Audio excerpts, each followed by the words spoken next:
Hello, good afternoon friends. ನೋಡಿ friends, ಈ ಒಂದು ವಿಡಿಯೋದಲ್ಲಿ ನಾನು ನಿಮಗೆ ತುಂಬ ಇಂಪಾರ್ಟೆಂಟ್ ವಿಚಾರನ ಹೇಳ್ತಾ ಇದ್ದೀನಿ. ಅಂದರೆ ದಿನ ಭವಿಷ್ಯವನ್ನು ಹೇಗೆ ಪ್ರೆಡಿಕ್ಟ್ ಮಾಡ್ತಾರೆ ಅಂತ ಈ ಒಂದು ವಿಡಿಯೋದಲ್ಲಿ ನಾನು ನಿಮಗೆ ತಿಳಿಸ್ಕೊಡ್ತಿದ್ದೀನಿ.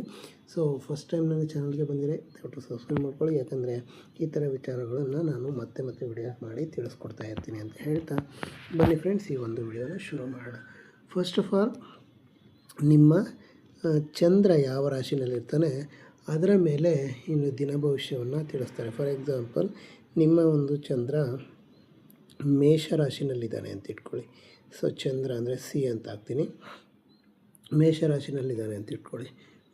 ಚಂದ್ರ ಕೇಂದ್ರ ಅಥವಾ ತ್ರಿಕೋನದಲ್ಲಿ ಚಲಿಸಬೇಕಾದ್ರೆ ಮಾತ್ರ ಆ ದಿನ ತುಂಬ ಉತ್ತಮವಾಗಿರುತ್ತೆ ಅಂತ ಹೇಳ್ಬೋದು. ನೋಡಿ, ಇಲ್ಲಿಂದ ಕೇಂದ್ರ ಅಂದರೆ 4ನೇ ಮನೆ ಆಗಿರ್ಬೋದು, ಇಲ್ಲಿಂದ 7ನೇ ಮನೆ ಆಗಿರ್ಬೋದು, ಇಲ್ಲಿಂದ 8, 9, 10ನೇ ಮನೆ ಆಗಿರ್ಬೋದು.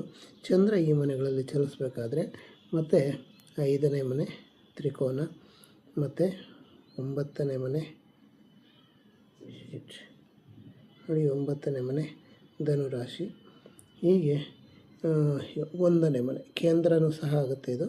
ಸೊ ಹಂಗಾಗಿ ಸಮಯದಲ್ಲಿ ನೀವು ಯಾವುದೇ ಕೆಲಸಗಳನ್ನು ಮಾಡಿ ಭಾಳಷ್ಟು ಅನುಕೂಲಗಳಾಗ್ತವೆ ಅಂತ ಹೇಳ್ಬೋದು. ಹಾಗಾದರೆ ಯಾವ ಸಂದರ್ಭದಲ್ಲಿ ಈ ಒಂದು ಒಳ್ಳೆಯದಲ್ಲ ಅಷ್ಟೊಂದು ಅನ್ನೋದನ್ನು ನಾನು ತಿಳಿಸೋದಾದರೆ, ನೋಡಿ, ಫಸ್ಟ್ ಆಫ್ ಆಲ್ 3ನೇ ಮನೆಯಲ್ಲಿ ಥರ್ಡ್ ಹೌಸ್ ಆಗಿರ್ಬೋದು, 6th ಹೌಸ್ 6ನೇ ಮನೆಯಲ್ಲಾಗಿರ್ಬೋದು, ಹಾಗೂ 8ನೇ ಮನೆ ನೋಡಿ 8ನೇ ಮನೆಯಲ್ಲಾಗಿರ್ಬೋದು, ಹಾಗೂ 12ನೇ ಮನೆಯಲ್ಲಿ, ಈ 4 ಒಂದು ಮನೆಗಳಲ್ಲಿ ಚಂದ್ರ ಚಲಿಸ್ಬೇಕಾದ್ರೆ ಯಾವುದೇ ಉತ್ತಮವಾದಂಥ ಬಹಳ ಒಂದು ಪ್ರಮುಖವಾದಂಥ ಕೆಲಸಗಳನ್ನು ಮಾಡದೇ ಇರೋದು ಉತ್ತಮ ಅಂತ ಹೇಳ್ಬೋದು. ಸೊ ಹಾಗಾಗಿ ನೀವು ದಿನ ಭವಿಷ್ಯವನ್ನು ಜಸ್ಟ್ ನೋಡೋದಲ್ಲದೆ ಕೆಲವು ವಿಚಾರಗಳನ್ನು ಈ ರೀತಿ ತಿಳ್ಕೊಂಡಾಗ ಏನಾಗುತ್ತೆ ಅಂದರೆ, ದಿನ ಭವಿಷ್ಯದಲ್ಲಿ ಅವರು ಬಹಳಷ್ಟು ಜನ ಏನೇನೋ ಹೇಳ್ತಿರ್ತಾರೆ, ಅದನ್ನು ನಮಗೆ ಹೇಗೆ ಅಪ್ಲೈ ಆಗೋದು ಏನಂತ, ಇದು ಬೇಸಿಕ್ ಥಿಂಗ್ ನೀವು ತಿಳ್ಕೊಬೇಕಾಗಿರೋದು.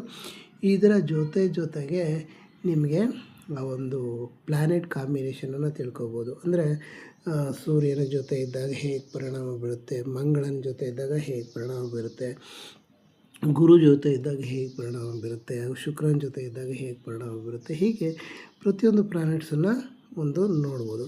ಹಾಗಾಗಿ ಈ ಒಂದು ಬೇಸಿಕ್ ಥಿಂಗ್ ಇಟ್ಕೊಂಡು ನೀವು ಹೇಳ್ಬೋದು. ಸೊ ಚಂದ್ರ ಯಾವುದೇ ಒಂದು ಪ್ಲಾನೆಟ್ಗೆ ಶತ್ರು ಅಲ್ಲ, ಇದನ್ನು ನೀವು ತುಂಬ ಚೆನ್ನಾಗಿ ತಿಳ್ಕೊಳ್ಳಿ. ಸೊ ಯಾವುದೇ ಪ್ಲಾನೆಟ್ ಜೊತೆ ಇದ್ದರೂ ಇದು ಉತ್ತಮ ಫಲವನ್ನು ಕೊಡುತ್ತೆ ಅಂತ ಹೇಳ್ಬೋದು. ಆದರೆ ಸಮ್ ಮೆಲಿಫಿಕ್ ಪ್ಲಾನೆಟ್, ಮಾರ್ಸ್ ಇರ್ಬೋದು, ಸನ್ ಇರ್ಬೋದು, ಸ್ಯಾಟ್ರನ್ ಇರ್ಬೋದು, ಹಾಗೂ ರಾಹು ಕೇತು, ಈ ಒಂದು ಗ್ರಹಗಳ ಜೊತೆಯಲ್ಲಿದ್ದಾಗ ಅಷ್ಟು ಉತ್ತಮ ಫಲಗಳನ್ನು ಎಕ್ಸ್ಪೆಕ್ಟ್ ಮಾಡೋಕ್ಕಾಗಲ್ಲ ಅಂತ ಹೇಳ್ಬೋದು. ಸೊ ಹಾಗಾಗಿ ಈ ಒಂದು ಗ್ರಹಗಳ ಜೊತೆಗಿದ್ದಾಗ ಸಹ ಉತ್ತಮವಾದಂಥ ಕೆಲಸಗಳೇನಾದರೂ ಇದೆ, ಮುಖ್ಯವಾದಂಥ ಕೆಲಸಗಳೇನಾದರೂ ಇದ್ದರೆ ಅವತ್ತು ಆ ಕೆಲಸಗಳನ್ನು ಮಾಡೋದು ಬೇಡ ಅಂತ ಹೇಳ್ಬೋದು. ಸೊ ಹೀಗೆ ಮತ್ತು ಇಷ್ಟೇ ಅಲ್ಲ, ಈ ಒಂದು ಲಗ್ನ ಅಂದರೆ ಈಗ ಫಾರ್ ಎಕ್ಸಾಂಪಲ್ ಚಂದ್ರ ಮೇಷರಾಶಿನಲ್ಲಿ ಕೂತಿದೆ. ಮೇಷರಾಶಿ ಅಧಿಪತಿ ಯಾರು? ಮಂಗಳ ಇಲ್ಲಿ ನೆಗೆಟಿವ್ ಪ್ಲಾನೆಟ್ ಅಂತ ಹೇಳಿದ್ದೀವಿ, ಆದರೆ ಅದು ಲಗ್ನಕ್ಕೆ ಅಧಿಪತಿಯಾಗಿರುವಂಥ ಪ್ಲಾನೆಟ್ ಆಗಿರೋದ್ರಿಂದ ಅದು ನೆಗೆಟಿವ್ ಪ್ಲಾನೆಟ್ ಅಲ್ಲ ಅಂತ ಹೇಳ್ಬೋದು. ಮತ್ತು ಮೇಷರಾಶಿಯಿಂದ ಒಂದು ಸನ್, ಸೂರ್ಯ 5ನೇ ಮನೆಗೆ ಅಧಿಪತಿ, ತ್ರಿಕೋನಾಧಿಪತಿ ಆಗಿರೋದ್ರಿಂದ ಇವನು ಸಹ ಅಷ್ಟೊಂದು ನೆಗೆಟಿವ್ ಪ್ಲಾನೆಟ್ ಅಲ್ಲ ಅಂತ ಹೇಳ್ಬೋದು.